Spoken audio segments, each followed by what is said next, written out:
Have you ever wondered what it would feel like to step into a place so remote, so desolate, that the silence itself feels alive? A place where the snow doesn't just fall, but seems to bury every sound, every trace of life, until you begin to question whether you were ever truly there at all. This is the story of a group of 9 young hikers who ventured deep into the frozen Ural Mountains in 1959, a place few dared to go and never returned the same. Their story, even decades later, remains one of the most chilling and perplexing mysteries in history. And while their names may have been changed here, the events echo the same haunting truth. Something unexplainable happened on that mountain. The leader of the group was Daniel Orlov, a 23-year-old engineering student known for his discipline and determination. Daniel was the type of person you'd follow into the wilderness without hesitation, steady, resourceful, and always prepared. To him, this expedition was not just a test of physical endurance, but a way to cement his reputation as a skilled mountaineer. Then there was Irina Koroleva, only 21, a bright and adventurous young woman who carried with her a quiet resilience. Her friends often joked that she had the heart of a poet and the stamina of a soldier. She had joined Daniel on several past hikes, but this one was different. This was the most difficult route they had ever planned. Among them was also Mikhail Sokolov, Daniel's closest friend, who shared his love for the mountains. Mikhail was cheerful and often kept spirits high during tough moments. He had a gift for lifting morale when the cold and exhaustion weighed everyone down. The group also included Svetlana Ivanova, a 22-year-old with a stubborn streak and a sharp wit. She was strong, practical, and often challenged the others when they slacked. Her toughness made her invaluable, but she also carried an inner fragility that only surfaced when she thought no one was watching. Next was Anton Petrov, the quietest of the group. At 24, he rarely spoke unless necessary, but his silence wasn't due to shyness, it was observation. Anton noticed things others missed. His journal, which he carried everywhere, would later become one of the most crucial pieces in understanding what really happened in those mountains. There was Leonid Kozlov, a former soldier turned student.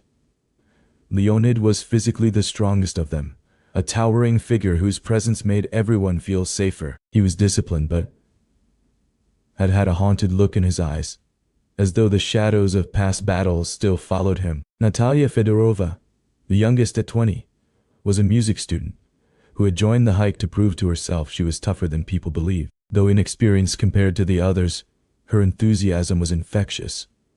She carried a small notebook where she scribbled songs and poems, even as the group pushed forward into the freezing winds. Then came Igor Barinov, a skilled skier who was known for his daring stunts. His recklessness worried Daniel, but his natural ability on treacherous slopes was unmatched. He had a tendency to laugh in the face of danger, a trait that made him both admired and feared by his peers. Finally, there was Sergei Antonov, 25, the oldest of the group. Sergei had a calm, almost paternal demeanor. He took it upon himself to watch over the younger ones, offering advice and support when things became difficult. To some, he was the glue that held them all together. 9 young adventurers, bound by friendship, curiosity, and a hunger for challenge, set off in January of 1959 into the unforgiving Siberian wilderness. Their goal was to reach Odorten Mountain, a peak whose name, in the indigenous Mansi language, chillingly translated to, "Don't go there." For them, it was just another test of strength and courage. They didn't believe in curses or superstitions. They believed in preparation, skill, and in endurance. The first few days were manageable. The group laughed, sang songs, and recorded their journey in diaries and photographs. Despite the biting cold, spirits were high. They joked about how someday they would look back on this journey and tell their children about the time they conquered the Ural Mountains in the heart of winter. But as they pressed further into the wilderness, the weather began to turn. Snowstorms became relentless. Winds whipped across the mountains with a force that cut to the bone. Progress slowed, but they pushed forward, relying on Daniel's leadership and Leonid's strength to keep moving. On the night of February 1st, they pitched their tent on the eastern slope of a mountain later known as Kolatsiekl, another Mansi name, one that meant Mountain of the Dead. To an outsider, it might have seemed like a poor choice of campsite, exposed to the elements, but Daniel decided it was safer than descending into the nearby forest. He wanted to avoid losing the ground they had already gained. Inside the tent, the group huddled together, ate what little food they had left for the day, and laughed over Natalia's poems. Irina sketched the outline of the mountain in her notebook. Mikhail told jokes until everyone was laughing too hard to remember their frostbitten toes. For a moment, it felt like the cold couldn't touch them. But outside, the storm grew.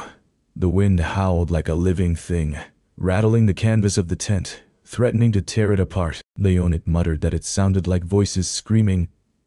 The others laughed nervously, brushing it off as his imagination. At some point in the night, Anton wrote in his journal, "The wind is strong tonight. It feels like it carries something with it. I can't explain it, but it doesn't sound like just the wind. Something about this mountain feels wrong."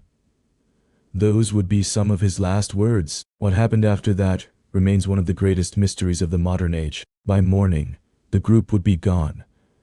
Their tent discovered weeks later slashed open from the inside, their belongings left behind, and their bodies scattered across the snow in ways no rational explanation has ever been able to fully account for. But for now, as the storm raged outside, there were still alive 9 young hikers, holding on to each other's warmth, unaware that their laughter and songs would be the last ever heard on that frozen slope. Something was waiting for them out there, something that would change the course of history. And as the first hours of February 2nd arrived, the silence outside the tent grew heavier, pressing in, as if the mountain itself was holding its breath. The snowstorm had eased by morning, but the mountain remained mercilessly cold. A faint light pushed through the gray clouds, revealing the ragged campsite. The hikers stirred within the collapsed tent, struggling against the stiff fabric that had frozen overnight. Marcus, always the first to rise, shook the others awake. His breath formed misty clouds as he muttered, "We need to get out of this tent. It won't hold if another storm comes." Anya blinked in the dim light, rubbing her arms for warmth. "Do we move now, or wait for better weather?" "We don't have the luxury of waiting," Lucas replied, pulling on his heavy boots. He brushed snow from his coat and scanned the slopes. "If the wind shifts again, this spot could bury us alive." Sophia's face was pale, her lips tinged blue. She nodded faintly. "Then let's just keep going. Movement is better than freezing in here." They pushed open the tent flap, stepping into the biting wind. The mountain loomed above them like a silent predator, its ridges sharp against the sky.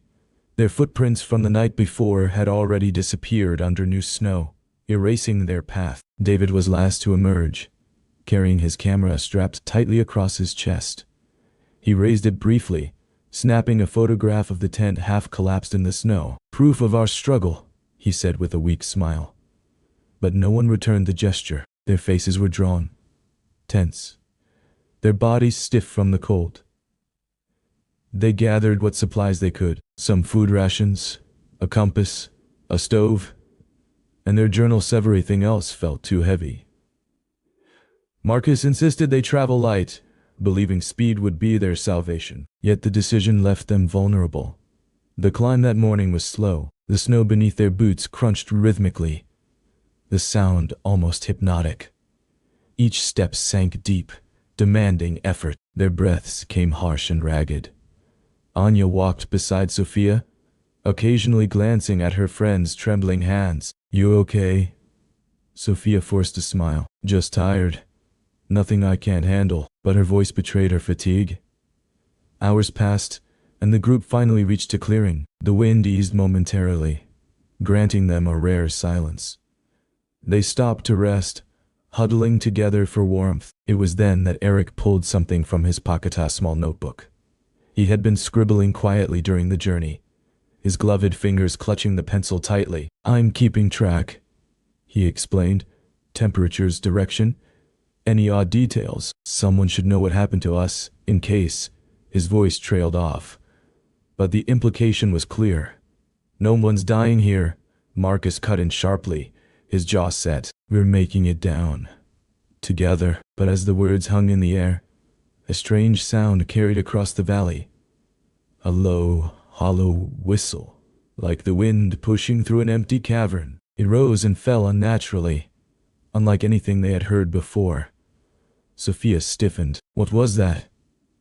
The group turned, scanning the horizon. The mountain was vast and empty, a blanket of white stretching endlessly.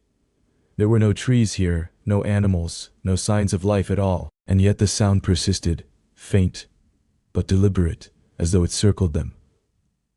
Anya's hand tightened on her coat. It's just the wind, she said quickly, almost to reassure herself. But David shook his head. I've camped in storms. That wasn't the wind. The group exchanged uneasy glances. The mountain, already ominous, now felt hostile, alive. Lucas broke the silence. We should move. Staying still will only make it worse. So they pressed forward. The sun slid lower, hidden behind thick clouds, turning the world into a gray blur.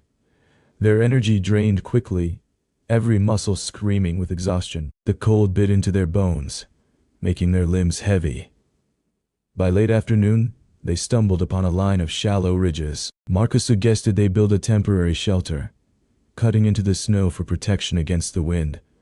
They worked together, carving out a small trench and lining it with their gear. It wasn't comfortable, but it was survival. Once settled, Sophia pulled her coat tighter and whispered, I can't stop hearing it. Hearing what? Lucas asked. The sound. That whistle. It's like it's closer now. Her voice shook. No one answered. But in the silence that followed, they all heard it again. The low, hollow wail, threading through the air like a warning. David gripped his camera. I need to record this. He fumbled with the device, trying to catch the sound on tape. His hands trembled, not only from the cold. Night fell quickly. The trench offered little comfort. They huddled together, the snow walls reflecting their shallow breaths. Sleep came fitfully, broken by strange noises and restless shifting. At some point in the night, Eric sat up abruptly. His eyes were wide, his breath short. Did you hear that? He whispered. The others stirred, groaning. What now? Marcus asked. Footsteps, Eric said. Right outside. The group froze. The silence pressed down, broken only by their own breathing. Then crunch. A sound just beyond the trench, as though someone or something was moving slowly around them. Anya's heart pounded. She gripped Sophia's arm tightly. It could be an animal, she whispered. No animal walks like that, Eric replied, his face pale in the faint moonlight. Another crunch. Closer this time. Marcus reached for the small axe they carried, his knuckles white around the handle. Stay quiet, he ordered. They waited. Minutes stretched endlessly, each second heavier than the last. The footsteps circled and stopped. The silence that followed was unbearable, more suffocating than the sound itself. Finally, after what felt like an eternity, nothing. Just a howling wind resuming its endless song. But sleep did not return. By morning, they found faint impressions in the snow. Not paw prints, not boots, just strange, elongated shapes, scattered as though whoever or whatever had walked around them deliberately, inspecting. Sophia stared at the marks, her face drained of color. We're not alone here, she whispered. Marcus knelt to examine them, his brows furrowed. They're too deep for wind patterns, too precise. The group exchanged nervous glances. Fear had taken root now, twisting into every thought. The mountain was no longer just an obstacle, it was something else. Something watching. They packed up quickly, moving on with renewed urgency. Every shadow, every gust of wind seemed hostile. The once majestic landscape had become a labyrinth of dread. Hours later, they reached another ridge. Beyond it lay a dense patch of forest, its dark pines a sharp contrast against the endless white. Relief washed over them. Shelter. Wood for fire finally. Something human. But as they descended toward the trees, The sound returned, louder this time, sharper. That hollow whistle echoed through the valley, rising and falling in unnatural rhythm. David stopped in his tracks. "It's following us." The others didn't argue. They could hear it too, and though none dared say it aloud, the truth settled heavily over them. Something on this mountain wanted them to keep moving. Something was herding them deeper into its territory. The snow around their camp had turned treacherous overnight, whipped into uneven ridges by the bitter winds. Dawn revealed little warmth. Only a pale light that stretched across the horizon like a faint memory of the sun. The group emerged from their tent one by one, their breath clouding the air. The silence between them heavy. Whatever had rattled their camp the night before lingered, unspoken yet pressing, in every glance they exchanged. David adjusted his pack and scanned the white expanse. "We should push further today," he said with forced determination. His tone carried resolve, but his eyes betrayed unease. Mark, ever the skeptic, rubbed his hands together near a small fire. "Push further into what?" Endless snow and no answers. "Last night wasn't just the wind. We all heard it." "Exactly." Emily interjected softly. "We all heard something. If we keep moving, maybe we'll find out where who it was." Hannah, who had hardly spoken since they had left their makeshift shelter, finally broke her silence. "Or maybe we'll never want to know. Some things aren't meant to be explained." The tension was sharp, but no one disagreed. They packed up quietly, each movement deliberate, as though rushing might provoke the very thing they feared. By mid-morning, the hikers trudged single file through snow that seemed to swallow sound. Their footsteps muffled, their voices low. The trail they followed wasn't clear, more a suggestion than a path. But David led with the confidence of someone who needed to believe in his own certainty. Behind him, Emily scribbled in her journal while walking, her pencil barely legible against the page. Mark brought up the rear, his eyes constantly darting toward the tree line as if expecting movement. Hours passed, the rhythm of their march interrupted only by gusts of wind that howled like distant voices. At times, Hannah would stop and look over her shoulder, her face pale beneath her hood. When pressed, she simply muttered, "I thought I saw something," before quickening her pace. By late afternoon, the group crested a ridge and found themselves overlooking a broad, wind-swept valley. The sight was breathtaking, shimmering white stretching into forever, but it offered little comfort. There were no tracks, no wildlife, nothing to suggest life had ever existed here. It was as if they were alone on another planet. David raised his hand to signal a stop. "We'll make camp down there," he said, pointing to a cluster of stunted trees that offered some shelter from the wind. Mark frowned. "You're sure about that? Trees mean shadows." "Shadows mean," he trailed off, unwilling to finish. "Shadows mean protection," David countered, "at least from the wind." The argument could have escalated, but exhaustion left no room for debate. They descended and began setting up camp. The tent flapped violently in the wind as they wrestled it into place, their numb fingers fumbling with the ropes. When it was finally secured, they collapsed inside, grateful for even the thin barrier between themselves and the icy wilderness. Dinner was sparsely few biscuits, dried meat, and lukewarm tea from melted snow. Conversation drifted aimlessly, circling the same unspoken fear without landing on it. Finally, Emily broke the silence. "What if we're not alone out here?" she asked, her voice quiet but steady. Mark snorted. "You think someone's following us? Out here? Who? Why?" Emily shrugged. "Not someone. Something." Hannah's eyes flickered toward her. "Don't say that." David intervened quickly. "We're tired, that's all. Strange sounds. Shadows in the snow, they mess with your mind. We stick to the plan, and we'll be fine." But reassurance was hollow, and they all knew it. When night fell, the group huddled together in their sleeping bags, the tent groaning under the relentless wind. Sleep came in uneasy fragments, broken by dreams that felt too vivid, too close. Somewhere in the darkest hours of the night, Hannah stirred awake, She wasn't sure what had roused her, the cold, the sound of the wind, or something else entirely. Slowly, she sat up, her breath catching in her throat. From outside the tent came a noise, not the howl of wind, not the settling of snow. It was deliberate, rhythmic. Footsteps. Her heart hammered as she strained to listen. The steps circled the tent slowly, crunching in the snow, pausing just long enough to convince her she wasn't imagining it. She wanted to wake the others, but fear held her still, as though making a sound would invite whatever prowled outside. Finally, unable to bear it, she whispered, "David, wake up." David stirred, rubbing his eyes groggily. "What is it?" She shushed him, her finger to her lips. They listened. At first there was nothing, only the whistle of wind.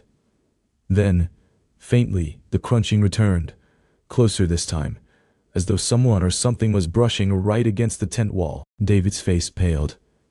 Without a word, he reached for the flashlight. Slowly, he unzipped the tent flap just enough to shine the beam outside.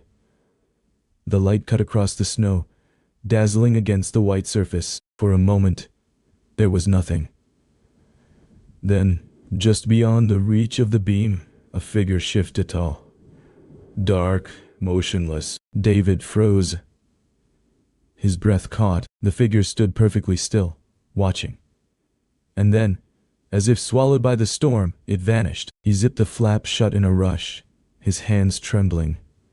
"Nobody leaves the tent," he whispered harshly. Mark stirred, half awake, and caught the fear in David's voice. "What did you see?" David hesitated, his jaw tight. "Nothing," he lied, "probably the wind playing tricks." But Hannah's eyes met his in the dim light, and she knew the truth. He had seen something. The rest of the night dragged on in suffocating silence, every gust of wind magnified into a threat. By morning, they were weary shadows of themselves, their nerves frayed, their patience brittle. As they packed, Mark exploded. "We can't just keep marching like nothing's wrong. Something is out there. We all know it." David snapped back, his voice harsh. "And what do you suggest? We sit here and wait to freeze. We keep moving. That's the only way." Emily tried to mediate. "We have to trust each other. If we don't, we'll fall apart." But their unity was already unraveling. Every sound in the wilderness, every flicker of movement in the corner of their eyes, drove a wedge deeper between them. By midday, as they trudged across another open plain, Hannah suddenly stopped. "There," she whispered, pointing toward a ridge. The others followed her gaze. On the crest of the ridge, a figure stood outlined against the pale sky, tall, still, and watching. They froze. The wind howled, carrying flakes of snow that stung their faces, but none of them moved.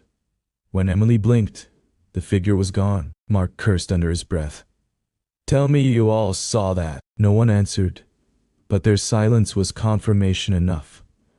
The group pressed forward faster now, driven not by the plan but by fear. Each step was a race against whatever shadow lingered just out of reach.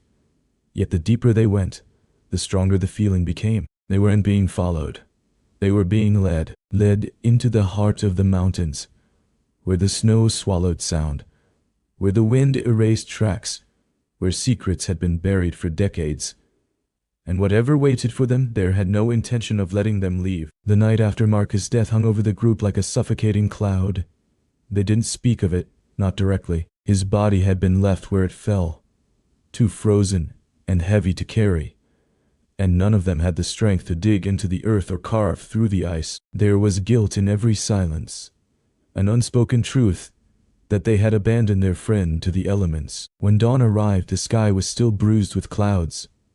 Snow swept across the slope in restless waves, erasing their footprints almost as soon as they made them. Anna suggested turning back, but Peter insisted they needed to push toward the forest at the base of the ridge. "If we can reach the tree line," he said, his lips cracked from cold, "we'll have shelter. We'll survive the storm there." No one argued. Moving gave them purpose. They descended, though the path was treacherous. The snow was deeper here, The wind sharper. Daniel, usually the strongest, began to stumble, his legs dragged as though weighed down by lead. Emily tried to steady him, but every few steps he faltered again, muttering something under his breath. "What are you saying?" she asked, gripping his arm. Daniel's eyes darted around, unfocused. "Do you hear it?" "Hear what?" "The voices," he whispered. "They're calling my name." Emily's stomach tightened. She wanted to believe it was exhaustion, maybe fever. But she too had felt something uncanny in the wind the night before, as if it carried words just beyond comprehension. By mid-afternoon, the group reached a sparse line of trees. Relief washed over them, though it was bitter and short-lived. The trees were thin, spindly things, offering little real protection from the relentless gale. They gathered wood and struggled to light a fire. Peter struck match after match, his hands shaking, until finally a fragile flame caught. They huddled close, drawing what little warmth they could. For a moment, the fire almost felt like safety. But as night fell, the noises began. It started with snapping branches deeper in the woods. Then came the crunch of footsteps, slow, deliberate. Anna clutched Emily's arm. "It's an animal," she whispered, though her voice carried no conviction. Peter stood, holding a burning branch like a weapon. He shouted into the darkness, his breath visible in harsh bursts. "Who's there?" Silence, only the wind.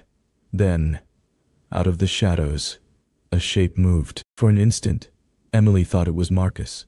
The figure was hunched, wrapped in something that looked like torn fabric. Its face was obscured, but she swore she saw eyes glinting in the firelight, too pale, too wide.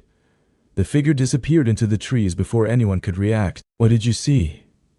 Anna asked, her voice trembling. Emily shook her head. "I don't know." They did not sleep that night.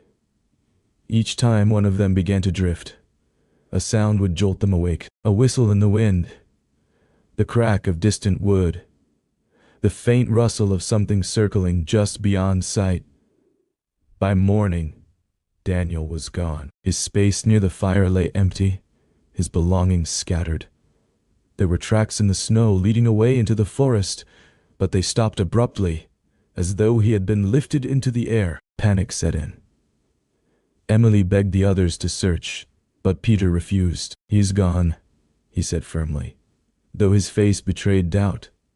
"If we chase him, we'll all freeze. We have to keep moving." It felt like betrayal, but she knew he was right. Survival demanded cruelty. They pressed onward, deeper into the woods. The forest grew thicker, darker. Anna muttered prayers under her breath as they walked, her words forming small clouds in the freezing air. At dusk, they found a hollow between two great pines, sheltered enough to set camp. Peter built another fire, his motions mechanical, as though repetition alone could ward off despair. Emily sat apart, clutching Marcus's old scarf she had taken before they left his body. It smelled faintly of smoke and pine, a reminder of who he had been before the mountain consumed him. Sleep came fitfully, broken by dreams of voices calling through the snow.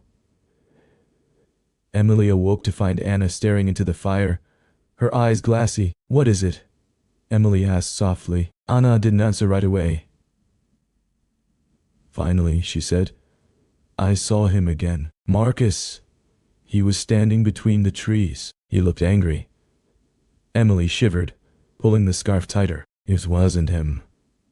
Anna's lips trembled. Then what was it? Neither had an answer. By morning, Anna was feverish. Her face was pale, her movements sluggish. Peter insisted they move anyway.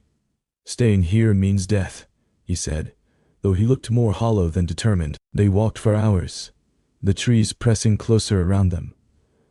The world was white and endless, yet suffocating. At one point, Emily thought she heard her own name whispered from the branches above, but when she looked up, nothing stirred.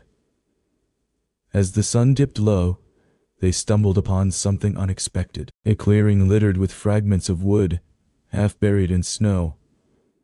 At the center was a collapsed structure, perhaps an old hunting cabin. The roof had caved in, but the walls still stood. "This is it," Peter said, relief breaking through his fatigue. "Shelter." They forced their way inside, pushing aside debris. The air was stale, but it blocked the wind. They lit another fire, the flames casting jagged shadows across the broken walls. For the first time in days, Emily felt a fragile sense of reprieve. But that night, the storm intensified. Wind howled through the cracks, rattling the walls. Snow seeped in through gaps in the roof, and with the storm came the sound again, footsteps outside, circling. Peter gripped his axe, standing guard. Emily clung to Anna, who burned with fever.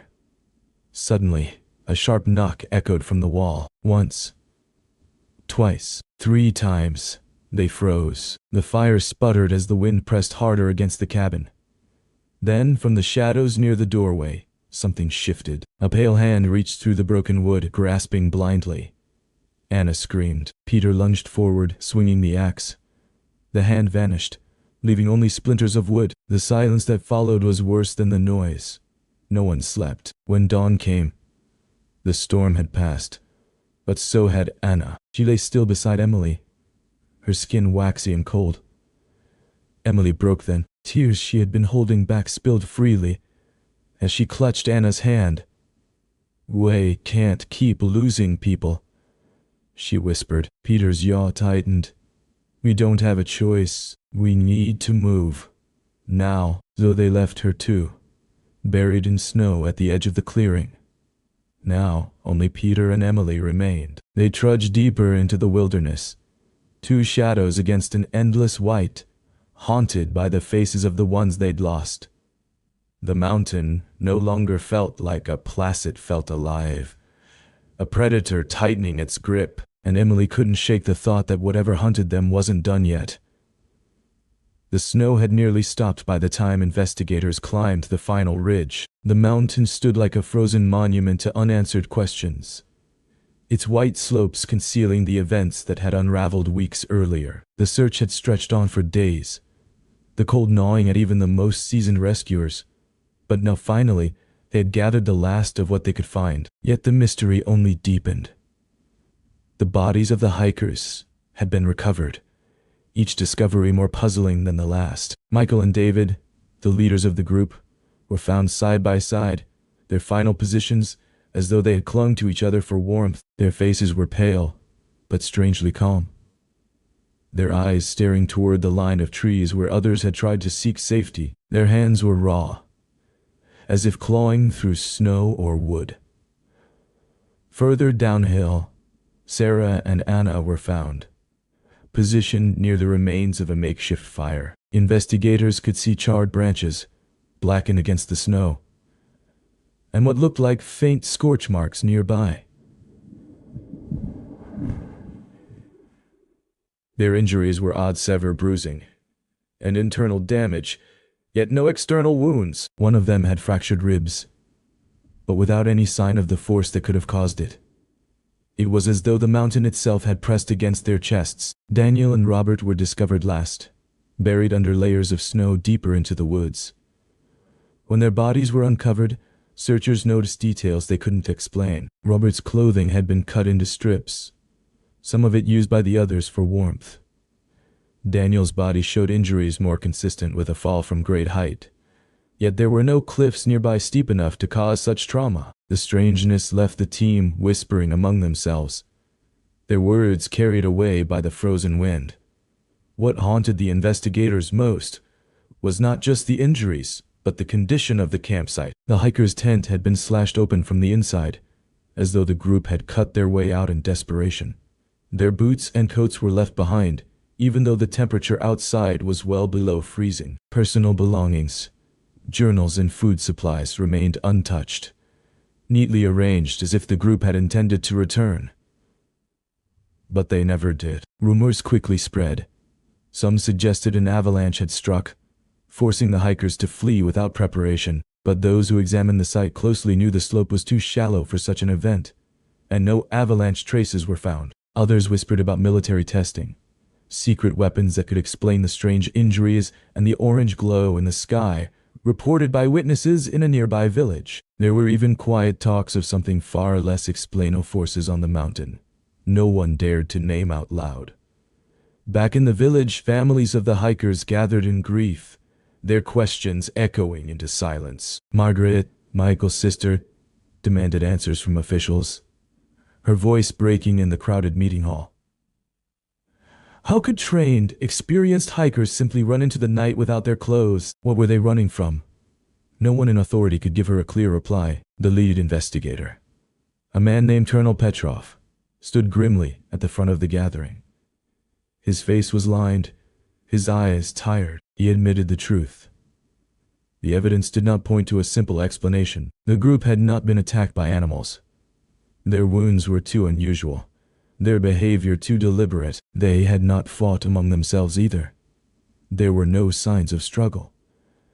And while hypothermia could explain some choices, it could not account for the broken bones without external damage. The cause of death, he said quietly, remains undetermined. That word undetermined heavy in the air. The villagers, many of whom had lived their entire lives in the shadow of the mountains, exchanged wary glances.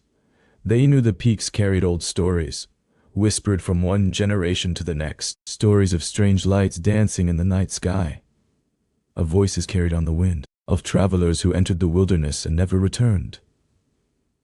Perhaps the hikers had stumbled into something older than the village itself, something no investigation could ever capture on paper. Weeks turned into months, and the case was closed without resolution. Files were locked away, and officials moved on. But for the families, closure never came. Margaret, Sarah's father, Robert's younger brother, all of them carried the weight of questions without answers. Each time they looked toward the mountains, they were reminded of the lives cut short, of laughter now gone silent. Years later, when younger hikers asked about that expedition, villagers would simply shake their heads. Some said the group had been victims of nature, at its most merciless. Others whispered of experiments and cover-ups. And a few, lowering their voices, said the mountain itself demanded a price from those who dared disturb it. The truth remains frozen there, beneath layers of snow, guarded by the winds and shadows of the pass. The diaries recovered from the campsite offered glimpses of normal moments, jokes shared by the fire, sketches in the margins, notes about the cold, but the final entries ended abruptly, as if the story itself had been cut short. When journalists revisited the site years later, they found the landscape unchanged. The tent poles had long been removed, the fire pit buried under snow. Yet those who stood there said the place carried a strange weight, a silence unlike anywhere else. One writer described it as a silence that presses on the chest, as though the mountain is still watching. The story of those 9 hikers endures not because of what was found, but because of what was not. Every detail, the torn tent, the missing boots, the unexplained injury creates more questions than answers. And in that space between fact and mystery lies the power of the tale. Even today, people debate what really happened on that frozen night. Was it panic brought on by natural forces, a military experiment gone wrong? Or something far stranger? Something human reason is unwilling to accept? Perhaps we will never know. What is certain is this: 9 young lives full of promise were lost on that mountain. Their final journey has become legend, their names etched into history, and the pass where they met their fate will forever carry their story, an enduring reminder of how thin the line is between human determination and the unfathomable power of nature. On quiet nights, when the wind howls across the ridges, villagers say you can almost hear voices, carried with it faint laughter, fading cries, and the echoes of those who never came back.